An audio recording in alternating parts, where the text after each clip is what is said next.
let's just talk about the facts. And the fact is that Kamala Harris is an ultra-liberal San Francisco politician. She has a radical record. She was rated as more radical than Bernie Sanders, an openly declared socialist member of the United States Senate from Vermont. That's who Kamala Harris is.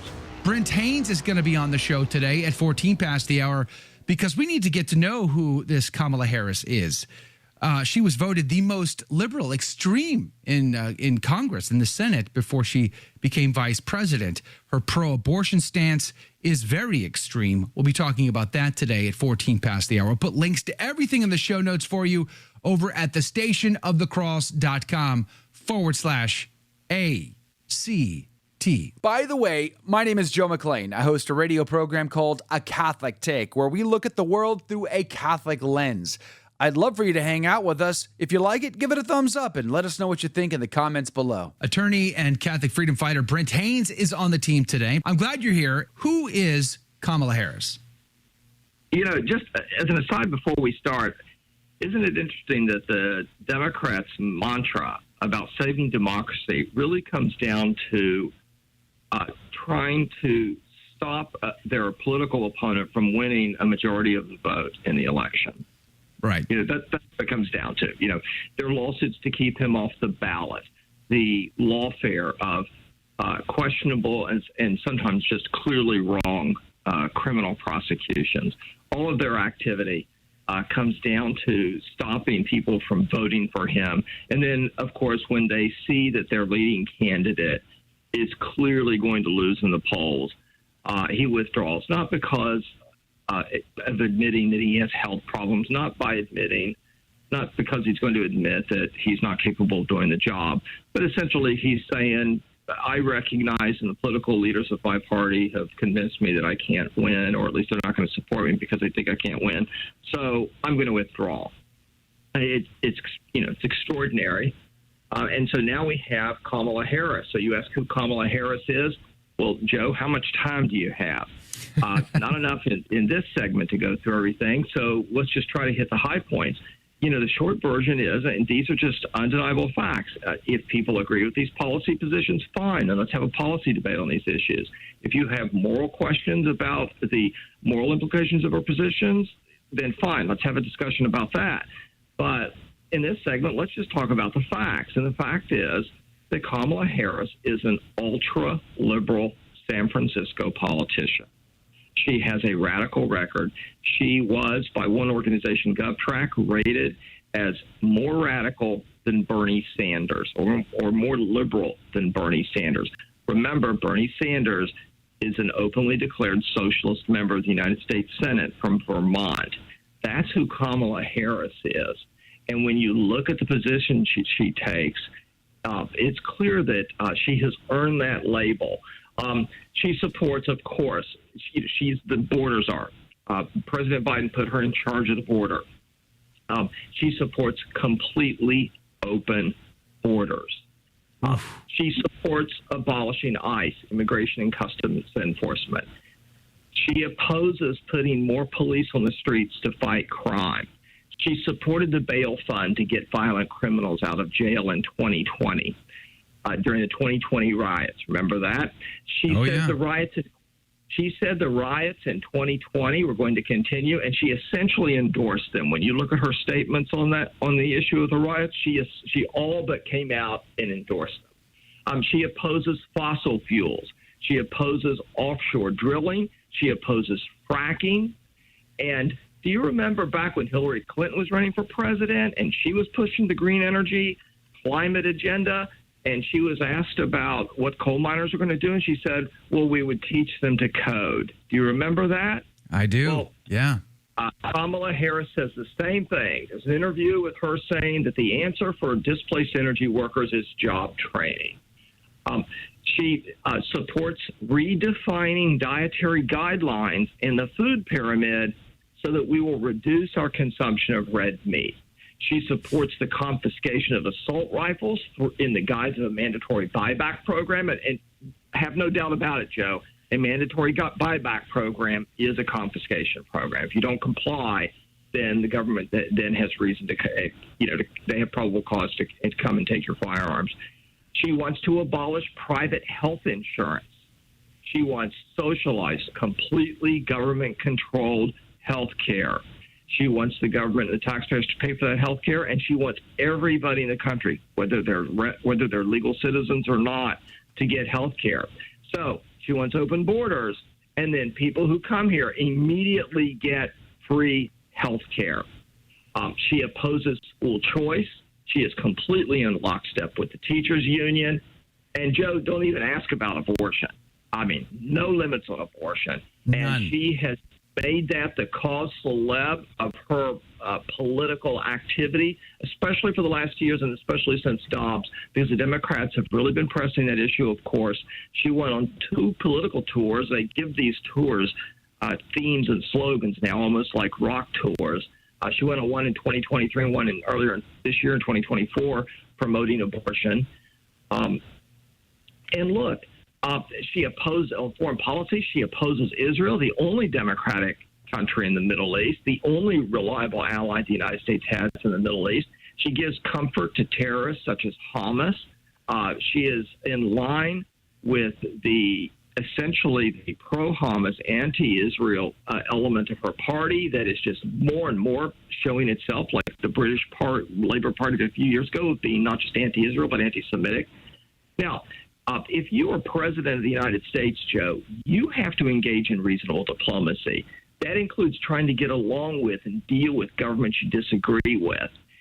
Do you remember when President Trump went and talked to the dictator of North Korea? Sure. You remember Only that? one to do so. That's what heads of government do. As Vice President of the United States, it's traditional for the Vice President to sit right behind the President of the United States when they give the State of the Union. Remember those typical iconic shots of the President standing before Congress speaking, and behind him sits the Speaker of the House and the Vice President of the United States. Well, that's also common when a head of state comes to the United States and visits the country and speaks to Congress, which is pretty rare. It's a very big event. It's a high-level diplomatic event. This is the head of another government. She boycotted Netanyahu's speech yesterday before Congress. Look, you might have criticisms of what's going on in Hamas. Guess what? Things are difficult in the Holy Land. And guess what? They have been for hundreds of years.